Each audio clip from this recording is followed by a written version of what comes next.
It has become increasingly clear that young people have a vital role to play in reimagining sustainability and in the global battle against climate change.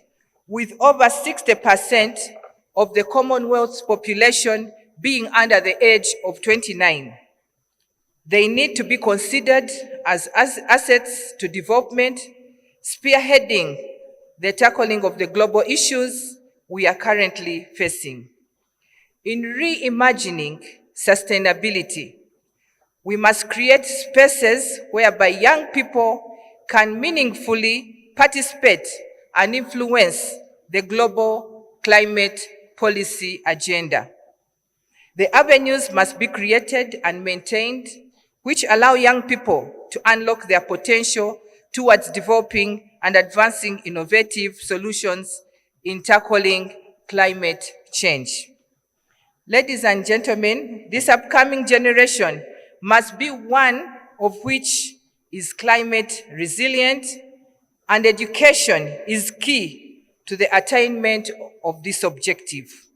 We need to increase opportunities available for children and young people to engage in research and development, which can drive the emergence of new solutions. Education plays an enabling role in empowering and building resilience of rural communities, our women, and marginalized groups who are often most vulnerable to the impacts of climate change. In a similar way, we must ensure that support is granted to the developing countries in establishing coherent frameworks for the climate change education in the context of education for sustainable development.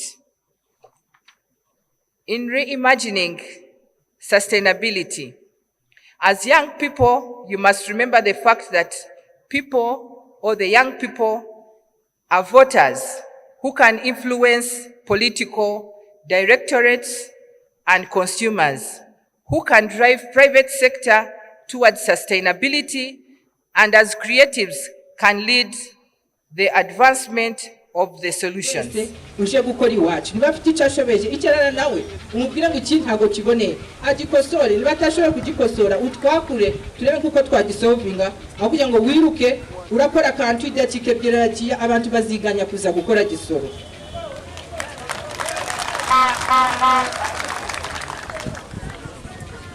Yes, twagala kubeera nti ensonga y'ebyobulamu eyongerwa okuggumizibwa n'okuwa amakulu. Palamenti ya Uganda yayisa ssente eziri mu buwumbi ku ddwaliro ly'e Lubowa era ng'ekyali ekigendererwa nti endwadde enkakalinga zino tezeetaagisa na muntu kufuluma bweru wa Uganda oba kubeera mu ddwaliro nga liri ill-equipped. N'olwekyo tulowooza nti kyamakulu okulwana okulaba ng'eddwaliro eryo lizimbibwa era ne liggwa lisobole okuba nga ligassa bannansi. Amawulire ag'ennaku nga gabika okufa kwa munnakibiina kya NRM mukyala Mateke abadde omubaka omukyala ow'Ekisoro ate nga Minister of State owa Defense.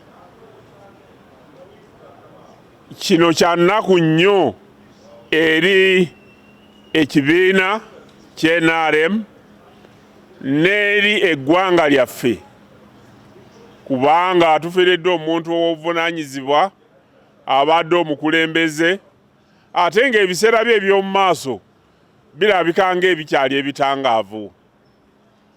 Twagala kusaasira ab'omu nnyumba abafiiriddwako omuntu waabwe, abakulembeze b'Ekisoro abaamulonda ne bannayuganda bonna olw'okufiirwako omuntu waffe. Kitalo nnyo, tugenda kulindirira gavumenti ng'ekolagana ne famire okufulumya puroguramu ey'okuziika, naye nga kya nnaku nnyo era nga tugenda kusaalirwa nnyo okufiirwa enkola ye ebadde ezikakkamu. Mukyala Mateke amaze ebbanga mu Parliament. Ate nga akutte bendera yaffe y'NRM. Ate nga aweereza abantu b'e Kisoro. Bwe tubadde tutuuka mu biseera by'okukunga abantu n'okubalagirira ekyokukola, abadde mukyala mukkakkamu nnyo era nga mmundu eyeesigika eri ffe ng'ekibiina n'eri abantu be babadde akiikirira. Katusuubire nti abantu bagenda kubeera bakkakkamu, tulinde ebyokuziika n'oluvannyuma tulyoke twogere ku birala. The experience that she was a very good member of parliament and a minister and a performer and a selfless person and developmental. So many people will pick a lot of lessons from her, but it's sad that we have lost her when she's still young and the country, when she had a lot to offer to government and the country. Yeah, as a member of parliament for women, she was a role model in the development. We've lost a colleague, Honorable Sarah Mateke, who has been the Minister of State for Defense, in charge of defense. She actually replaced me in the same office. We don't want any speculations right now. Let the relatives, let everyone be calm as we wait for the official statement on the death and the cause of death. Thank you. Abarakolera government ali member of parliament. Eggwanga lyonna n'Ekisoro tufiirirwayo. Jafiiridde Mengo mu ggwaliro kati tuli wano ku postmortem Mulago na government kati eri mu meeting balabe kiki kyakukola.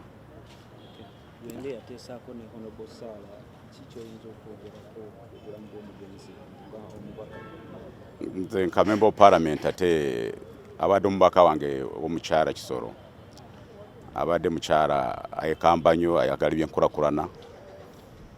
We've lost a friend, a colleague, a sister and everything.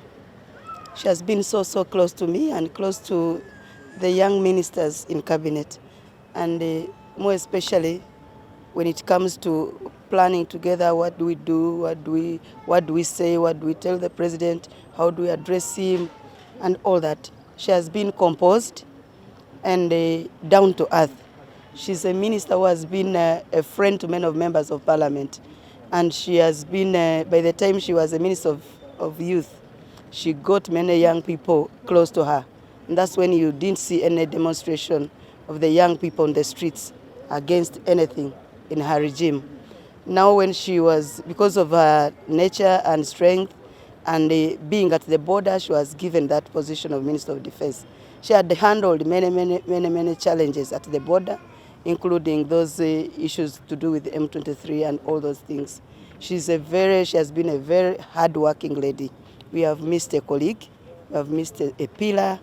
As young people, though I'm older, she looked tall, but older, would make jokes and all those things. We are so at pain, and I think we did not get any chance for government to take her to the hospital and treat her. That was God's plan, because she would be now very far for treatment and all that, but nobody, not even us, could reach her and rescue her life. God's plans are not man's plans.